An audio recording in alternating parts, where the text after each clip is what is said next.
Ang alien na pasmado ang bunganga. Beep, beep, beep, beep, beep. Ang tagalupa na viral ang mukha. Bip, bip, bip, bip, bip. Bumibip, bip, bip, bip, bip, bip, bip, bip, bip, bip, bip na ba? Ang lahat, Martian, Beep, beep, beep, beep. Enrico Pañero, Bip, bip, bip, bip, bip. Beep, beep, beep, Bip, beep, bip, bip, bip, bip. Bip, bip, bip, bip, bip. Titilaok! Titilaok!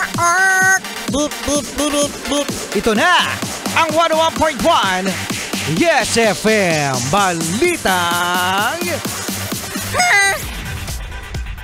Kayo ba mga Yes Friend ay ginigising na mga maiingay ang tambucho? Paano Martian yung maingay yung tambucho?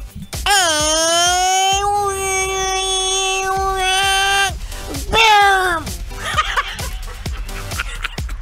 Bakit may Bakit may gano'n sa dulo? Wang, wing, wing!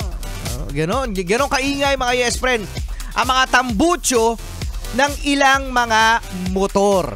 Okay, so ngayon mga Yes Friend, good news sa Maynila. Sa Manila na naman! Si Mayor Isko na naman, si Yorme na naman ang may kasalanan! Si Yorme na naman ang may kasalanan kung bakit huhulihin mga Yes Friend ang mga merong maiingay na tambucho. Okay, so mga Yes Friend, ano yan? Problema ng lahat yan mga Yes Friend. Kaya sana sa lahat, wag lang sa Maynila. Ang sakit sa ulo mga Yes Friend na mga maiingay ang tambucho, no? So meron nga mga ilang kabataan ang nasampulan ni Yorme diyan sa Maynila na merong mga kinostomized na mga tambucho. Yeah. Actually ito ay pamporma lamang mga Yes Friend, no? Akala nyo naman kinapogi nyo. Akala nyo naman kinapogi nyo, ha? Yang maingay yung tambucho. Oo nga, nakakapogi ba mga Yes Friend?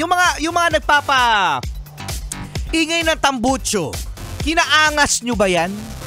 Ha? Yan ba kinabilis ng inyong mga motor? Oo. Diba? Pero alam nyo mga Yes Friend, ito ay isang noise pollution. Hindi lang, no? Pati yan ay air pollution. Air pollution din? Smoke belcher. Tingnan mo, yung iba mo pala dyan, smoke belcher. Kaya sa mga Yes Friend natin na mga kabataan, ito ha, sana maumpisahan din to sa ibang lugar na kung kaya ni Yorme, Kaya ko rin. anong kaya ko rin?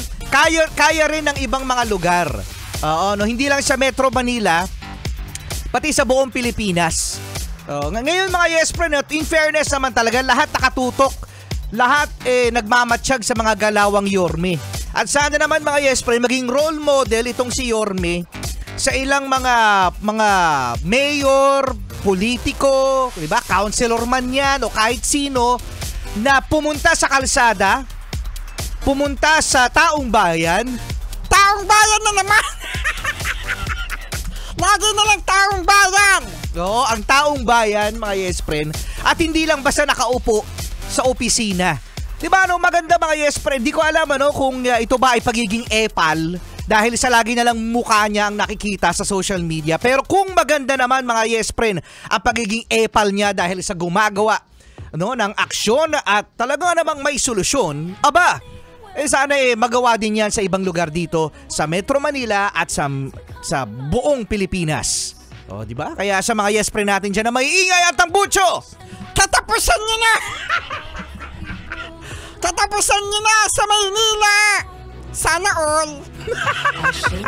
Good morning.